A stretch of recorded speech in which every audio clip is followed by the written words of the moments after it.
그리고 이제 고대 14종 중에 13종, 이것은 유라시아에 국한되어 있었다. 유라시아 안에 14종 중 13종이나 다 있었다는 거죠.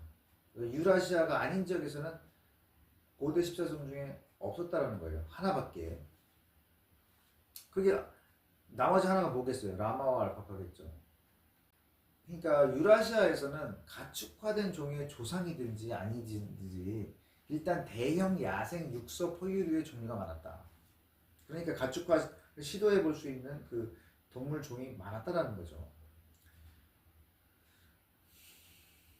그래서 가축화 후보종의 이제 평균 45kg이 넘는 초식동물 또는 잡식동물, 그러니까 이것은 육식을 주로 하지 않고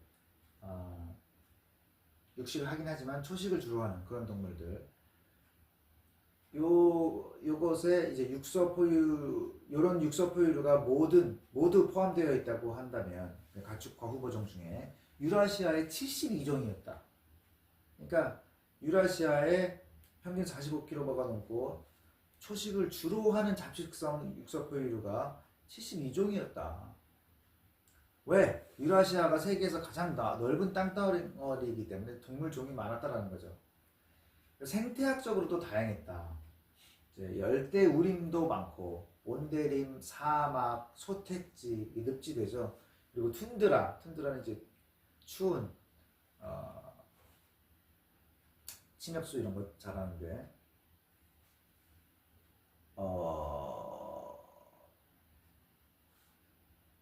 아니면 이제 풀만 이제 조금씩 자라는데 그런 이제 생식지가 있다.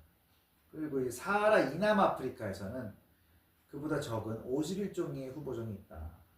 왜냐? 유라시아보다 면적도 적고 생태학적으로도 덜 다양하고 해서 사하라 이남에는 51종이 있었다.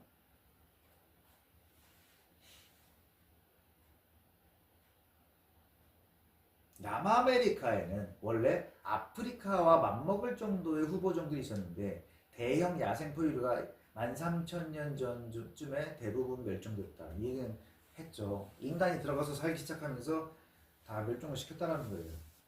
그래서 유라시아에서 가축화된 주요 5종의 포유류가 사하라 이남 아프리카에 왔을 때 조건이 맞기만 한다면 어느 곳에서든 대부분의 아프리카 민족들이 가축들을 받아들였다. 이게 무슨 말이에요? 가축화할 동물이 없어서 못한 거지. 생기니까 바로 했다라는 얘기죠. 그래서 아프리카 목축민은 아프리카 수렵 채집민보다 크게 유리해져서 재빨리 그들을 교수했다. 이게 무슨 말이에요? 목축을 하게 되니까 수렵 채집하는 그거에 비해서 생산성이 높기 때문에 인구가 많아졌다. 그래서 다른 데를 침략해가지고 수렵 채집민들을 쫓아냈다라는 거죠. 그래서 이제 특히 어떤 일이 있었냐면 소와 양을 얻은 반투족 농경민이 있었어요. 이들이 원래 서아프리카에 있었는데 짧은 시간 동안에 사하라 이남 아프리카하고 나머지 대부분 지역에서 수렵 채집민들을 다 몰아냈다. 그리고 코이산족 부족은 농작물은 없었어요. 그렇지만 2000년 전에 소와 양을 얻게 돼서 목축을 시작했다는 거죠. 요 코이산족들은 남아프리카의 대부분 지역에서 코이산족 수렵 채집민을 교체했다. 목축을 시작함으로써. 그래서 이제 만약에 오스트레일리아, 아메리카, 아프리카 이런 데에 가축화할 만한 야생 포유류가 있었다면 거기에 있는 민족들은 틀림없이 이 동물들을 가축화했을 것이다. 없어서 못한 거다. 그래서 우리가 이제 고고학적 증거를 통해서 가축화 시기를 알고 있는 동물이 보통 전부가 기원전 8000년에서 2500년 사이에 가축화가 된 거다. 그리고 기원전 2500년 이후로 새로 생긴 주요 가축은 아무것도 없었다. 그게 무슨 말이에요? 고대인들이 가축화할 수 있는 동물종은 다 가축화 시켰다는 거예요. 그래서 일부 포유류가 다른 포유류보다 훨씬 더 적합하다라는 증거가 뭐냐? 동일한 종이 연거푸 독립적으로 가축화되었다라는 사실이에요. 그러니까 같은 종이 여기서도 가축화되고 저기서도 독립적으로 가축화되고 이렇게 독립적으로 됐다는 게 뭐냐? 이게 전파가 된 것도 아닌데 어떻게 독립적으로 그렇게 가축화를 시켰느냐? 그만큼 가축화하기가 좋았다라는 거죠.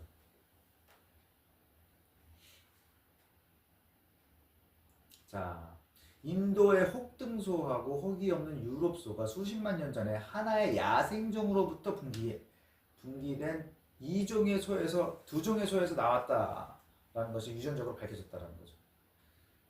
그러니까 인도의 혹등소하고 혹이 없는 유럽소가 같은 조상으로부터 나왔다라는 얘기예요. 그래서 인도인들은 야생 오록스의 인도산 아종을 가축화했고 서남아시아인들은 오록스의 서남아시아산 아종을 독립적으로 가축화했는지도 모른다. 그러니까 이제 인도 혹등소랑 혹이 없는 유럽소가 이런 식으로 생겨났다라는 거죠.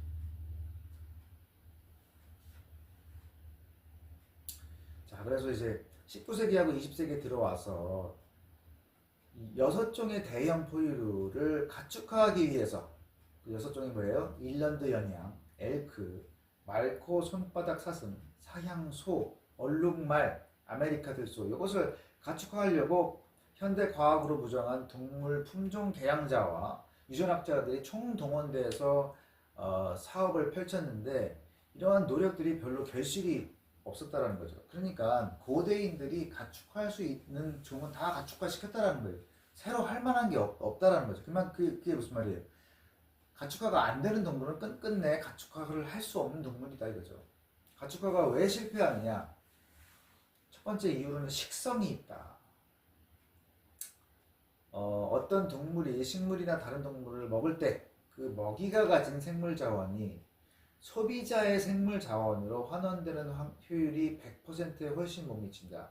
대개 10% 수준이다. 그러니까 어떤 동물을 키워가지고 우리가 먹으려고 한다면 그 키워서 나온 가축의 10배에 해당하는 먹이를 줘야 된다는 얘기예요. 그러니까 체중 450kg의 소를 키우려면 옥수수 4,500kg이 필요하다. 이런 식이라는 거죠.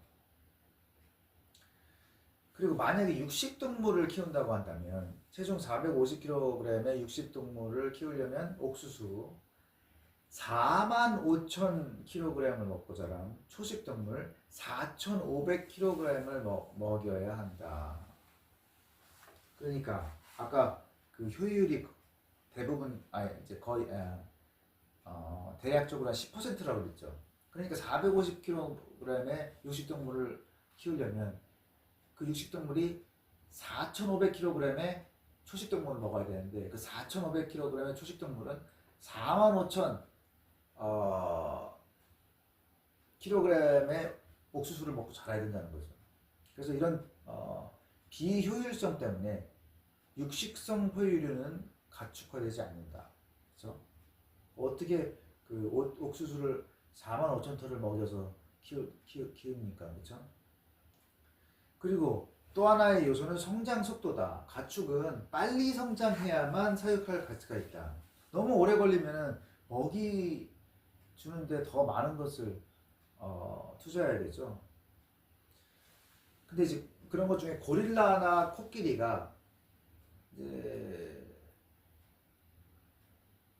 먹이를 가리지 않고 먹어요. 그리고 요 고릴라나 코끼리에서 많은 고기를 얻을 수 있어. 근데 다 자랄 때까지 15년이나 걸려. 그래서 그거를 먹이고 기르고 있다가는 효율이 안 나온다는 거죠. 그 다음에 또 굉장히 중요한 문제가 감금 상태에서 번식하기가 쉽지 않다. 자, 고대 이집트인이나 아시리아인이 뭐예요? 그 뭐 인도 이쪽에서 있던 민족, 현대 인도인, 아시리아인은 그 저기 인도가 아니라 그 서남 아시아 중동 지방 그쪽 사람들이죠. 이 사람들에게 길들인 치타가 수렵용으로 개보다 훨씬 낫다. 그래서 치타를 수렵용으로 사용을 했는데 이 치타를 가축화를 시킨 것이 아니라 야생 상태에서 사로잡아서 길들였다라는 거죠. 왜 그러냐? 야생 상태에서 몇 마리의 치타 형제들이 암컷 한 마리를 며칠 동안이나 쫓아다닌다. 요런 활동을 해야 번식을 시킬 수가 있는데 우리의 갇힌 치타는 이러한 구애를 안 한다는 거죠. 그러니까 감금시켜서 번식이 안 된다는 거예요, 치타는. 그리고 이제 또 중요한 것 중에 하나가 성격이 있다. 그래서 웬만한 크기의 포유류는 사람을 죽일 수 있어요. 그래서 이제 다른 면에서 모두 가축과에 이상적인데 사람을 죽이는 경향 때문에 불합격이 된 동물들이 많다. 회색곰은 770kg까지 나가요. 그리고 주로 초식성이야. 그리고 안 가리고 잘 먹어, 식물들을. 그런데 거기에다가 이제 곰고기가 아주 별미라 이거죠. 근데 우리는 회색곰을 키울 수는 없어. 왜? 사람을 죽이니까. 그리고 이제 아프리카 들소 같은 경우는 빨리 성장해서 금방 1톤을 넘어요. 그리고 우열위계가 잘 발달된 무리를 이룬다. 우열위계가 잘 발달된 무리를 이룬다는 게 왜 좋냐면 우리에 넣고 기를 때 싸우지 않는다는 거죠. 좋은 그런 특징들을 갖고 있는데 아프리카 들소는 아프리카에서도 가장 위험하고 예측할 수 없는 대형 포유류다. 그러니까 사람을 죽일 수가 있다는 거죠. 위험해서 못 기른다.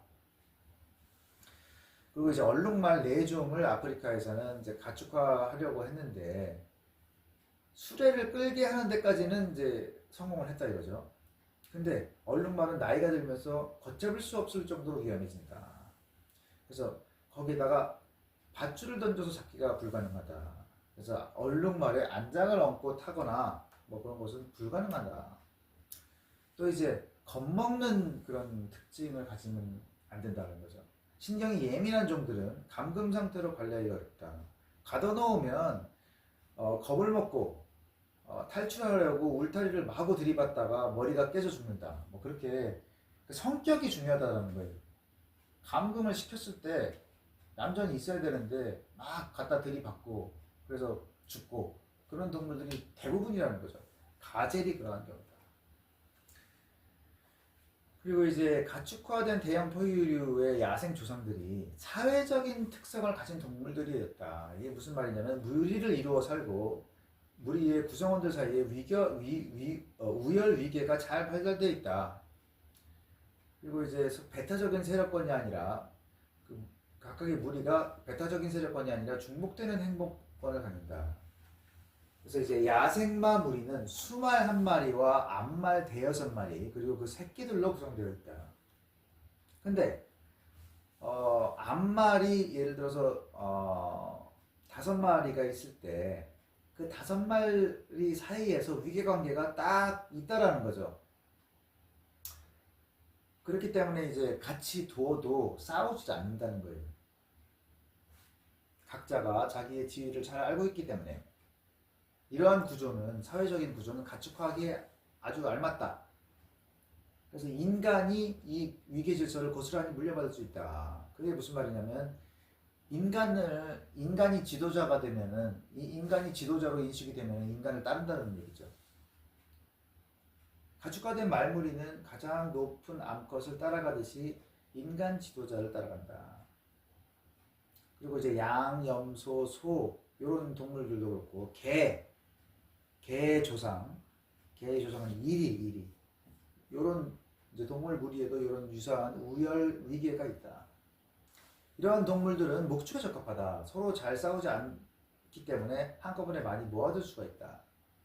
이러한 동물들은 우세한 지도자를 본능적으로 따른다. 그리고 인간을 지도자로 기억한다. 그래서 양측이나 목양견이 쉽게 몰고 다닐 수 있다. 사람이나 개가 개를 자신의 지도자로 생각하기 때문에 따른다라는 거예요. 따른다는 것은 그만큼 통제가 쉽다.